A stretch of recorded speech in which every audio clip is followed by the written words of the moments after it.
जब महाभारत समाप्त हो चुकी थी तो पांचों पांडव ने श्री कृष्ण से पूछा कि अगला आने वाला युग और कलयुग कैसा होगा। तो श्री कृष्ण ने उस समय 5 पांडवों से कहा कि तुम जाकर जंगल में घूम आओ और तुम्हें जो भी चीज दिखे उसका आकार वर्णन मेरे सामने करो।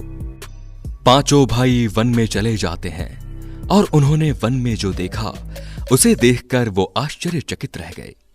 आखिर उन 5 भाइयों ने वन में ऐसा क्या देखा और श्री कृष्ण ने इसके पीछे क्या जवाब दिया, ये जानने के लिए वीडियो को एंड तक जरूर देखिए। इस वीडियो को सब्सक्राइब कीजिए और अपने दोस्तों के साथ शेयर जरूर कीजिए। पहले भाई ने बताया कि उसने एक बड़े से पंछी को देखा जिसके पंखों पर वेदों की रचना लिखी हुई थी, लेकिन वो जानवरों का मांस खा रहा था। जब अर्जुन ने बताया कि उन्होंने जंगल में ऐसा कुछ देखा तो श्री कृष्ण ने इसके वर्णन में कहा कि कलयुग में ऐसे ही कुछ लोग होंगे जिन्हें बुद्धिमान कहा जाएगा, लेकिन वो दूसरों का नुकसान करने के लिए हमेशा तत्पर रहेंगे और अपना फायदा किसी न किसी तरह से निकलवाने की कोशिश करेंगे। दूसरे भाई ने बताया कि उन्होंने देखा कि एक बड़ा सा पर्वत गिरकर धरती पर आ रहा था और वो एक बड़े वृक्ष से भी नहीं रुका, लेकिन आगे चलकर एक छोटे से पौधे ने उसे रोक दिया। इस पर श्री कृष्ण ने जवाब देते हुए कहा कि कलयुग में सभी की मति मारी जाएगी और वो सिर्फ धन के पीछे भागेंगे और धन रूप में वृक्ष कभी भी उनकी बुद्धि को ठीक नहीं कर पाएगा और उनके मन को शांत नहीं कर पाएगा।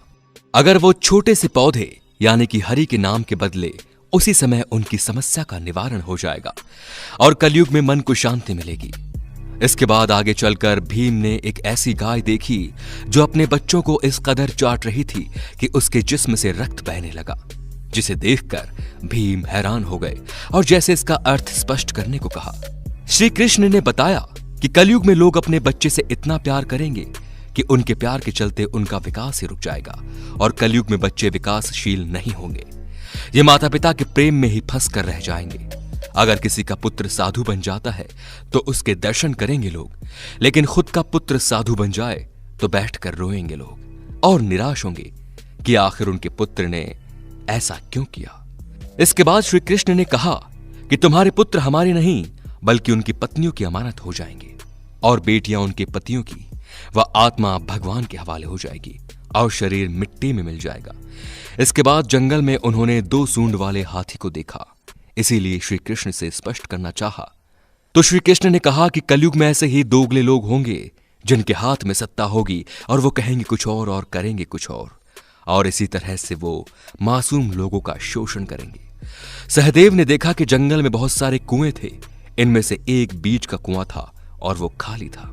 श्री कृष्ण ने इसका अर्थ स्पष्ट करते हुए कहा कि कलयुग में लोग अपनी पुत्रियों के विवाह में बाकी अन्य भावी चीजों में पैसे खर्च करेंगे, लेकिन अगर किसी गरीब और भूखे व्यक्ति को देखेंगे तो उसे दान नहीं देंगे। दोस्तों, ये श्री कृष्ण जी की भविष्यवाणियां जो लगभग सच हो चुकी हैं कलयुग में। अगर आप इस बात से सहमत हैं तो कमेंट बॉक्स में लिखकर जरूर बताइए और साथ ही साथ ऐसे और भी इंटरेस्टिंग और रहस्यमयी वीडियोस को देखने के लिए हमारे चैनल को सब्सक्राइब करें और बेल आइकन को दबा दीजिए। धन्यवाद।